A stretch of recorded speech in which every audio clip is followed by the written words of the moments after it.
Good morning, you guys. Welcome back to the Southern Gardener. I am here in Virginia with my mom, Mama Jen, and we wanted to give you guys a tour of their property, Summer Hill. Used to be a horse farm and now a vineyard, but beautiful property, mature garden. They're just going through some landscape updates themselves, pulling out some old plants and making some replacements. So I just wanted to show you guys along and show you the pretty fall leaves and the beautiful views from this property. So here we go. We're here in the backyard, and this is our sugar maple tree. It turns a brilliant yellow, and we let all the leaves fall like a carpet on the ground. We just think that's beautiful. And as our view goes, we have zinnias that we plant in our rock garden over here, and they're the tall variety. And we really like these because inside or outside, they're beautiful. So they're tall enough, and they host a lot of insects, butterflies, bees, hummingbirds. Love this area. And whether we're inside in the sunroom or out, they're just a gorgeous backdrop. And the more you pick, the more they grow. Yeah, I really like these peachy salmon. And then here are the short ones that have the multi-branch. But wow, yeah, these are so pretty. They're almost at the end of their time. We're expecting a frost here on Tuesday, so they'll probably come out then. But I do save the seeds and use them from year to year, so they're a great thing to have in your garden. Then we have the English Boxwood Row right here that we made. If you look onto the mountains, you're looking at the Allegheny Mountains. They are full of color. We are in peak season right now. And this is our backyard vineyard that we have. We grow for a neighbor vineyard. And this is the Sunset Vineyard. This is Hilltop Vineyard. We have Sunset and Garden Vineyard. So come on this way.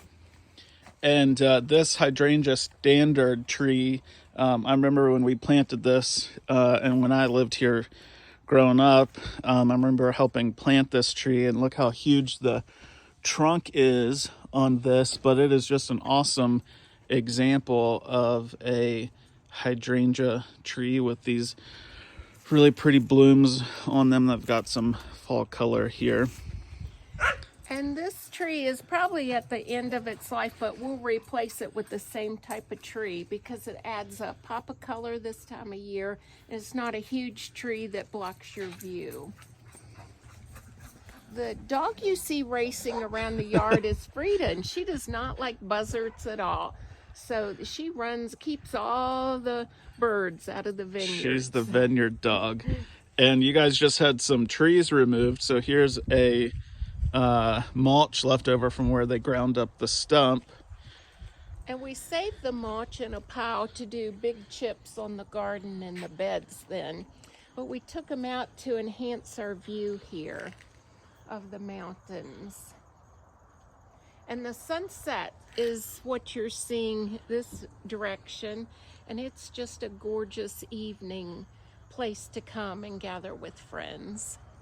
And then straight in front is the Sunset Vineyard. So this is on the side of the hill that you can sit up there. They usually have a fire pit and some chairs up there to watch the sunset and enjoy the fire. And there's Frida, the vineyard dog. All right, let's go around to the front and look at some of the things that they've done up here in more of the view. We have two pin oak trees here that are very tall that we've limbed up underneath so that we get the view underneath. And I particularly like our sugar maples for the color and the black trunk and bark against the color of the orange and the yellow.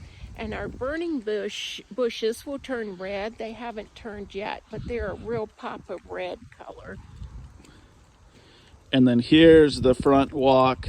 And they had a really big blue spruce right here on the corner of the house right there that I'll show you a another one that they haven't cut down yet, but it was diseased and too large and blocking some of the view. So we're going to redo this flower bed, leave our existing boxwoods, add some new boxwoods, and we planted 14 Bobo Hydrangeas. And they give you a beautiful white color in the summer, beautiful pinkish mauve color in the fall, and then they'll turn brown. And they're easy keepers and they stay low.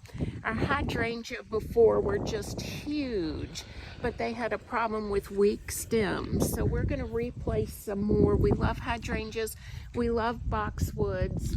Yeah, so include in the comments what you guys should think on the boxwoods, whether they should create a hedge, behind the hydrangeas, or do more of this, existing kind of pattern that they have now, where it's just kind of groupings of boxwoods. But those are really pretty examples of mature boxwoods. And we love ideas, and we also know that I'm the trimmer and keeper of it, so I'm a real lazy gardener. So make it simple and easy, and I like things pretty symmetrical.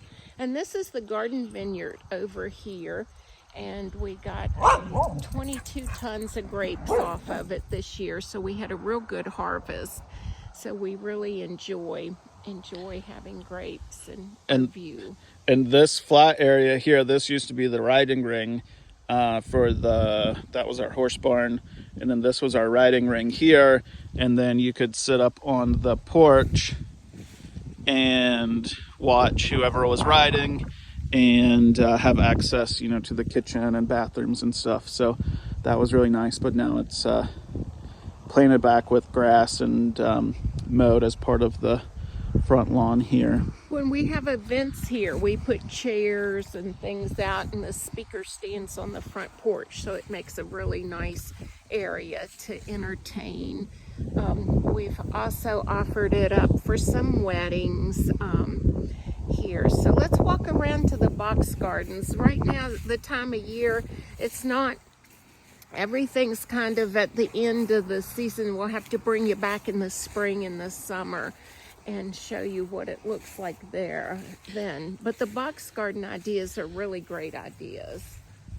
Yeah, and here's another blue spruce that's diseased. You can see how thin the needles are on a good portion of this tree, so they'll take this out and plant something else here. But look at these pin oaks are just so pretty, and they recently trimmed up the tree before the branches came all the way down and created like a carpet down here, and that's why the mulch area is so large underneath this tree. But they've taken them up so you can see out through the vineyard. See if the rainbow will show up right over the mountain. Oh yeah, I can see that. Y'all see the rainbow over the Bradford pears over there. And then what are these three like yellow trees? They're a different type of tree, elm tree, and these actually aren't the Bradford pears. Oh, those are... These are called Cleveland pears, so we've been very happy with those. The white blossoms in the spring is just spectacular. Yeah, those are really pretty. Let's walk over here to the vineyard really quick. I want to show you guys what they use as netting to keep the animals from eating the grapes, or at least deterring them as much as they can. The birds and the deer are really nuisance to the grape growers. But this is hay bale twine that you wrap round bales with, and you put it on, and then they just cover it up so that the grapes that hang down, they trim off the bottom so that the grapes get all the sunlight. So the leaves are on the top, so that protects them, and then they come in and snip them all out in a day. It's really quite an interesting process to watch. And these grapes were harvested in October, early October. Yeah. Petit Okay. Verdot and Merlot are the two varieties grown here. Okay, so there's Happy Frida.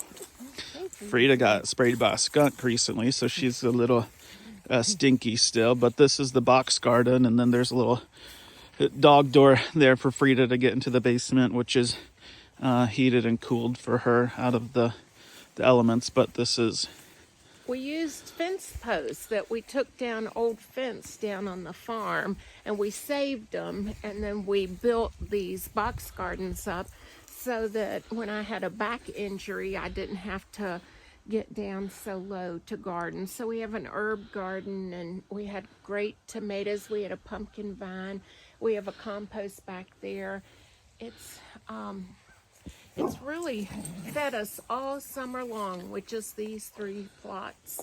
Yeah, here's some tomatoes, and they've got some blooms on them here, and then peppers. You can see they've still got peppers there and some rosemary here. But yeah, really pretty. And then here's a magnolia tree, 2 types of magnolias right here. And that's a Bracken's brown magnolia, and that is just loaded with white blossoms through the year. And then at Christmas, I'll come and go up inside and cut some sprigs off and decorate the whole house with it. And what was this one called again? I think this is the American magnolia. Oh. We didn't know if our growing zone would magnolia could survive, so we put this in. And it's nice, but I really love the shiny leaves. And then let's walk up close and see a seed pod. And the brown on the bottom. See, this is just, even the seed pod with the red seeds in it is just beautiful to decorate. And it's a fuzzy brown on one side, and then the waxy green leaf. And if you look inside, it's just filled with it. So these are my favorite trees. Yeah, really, really pretty tree.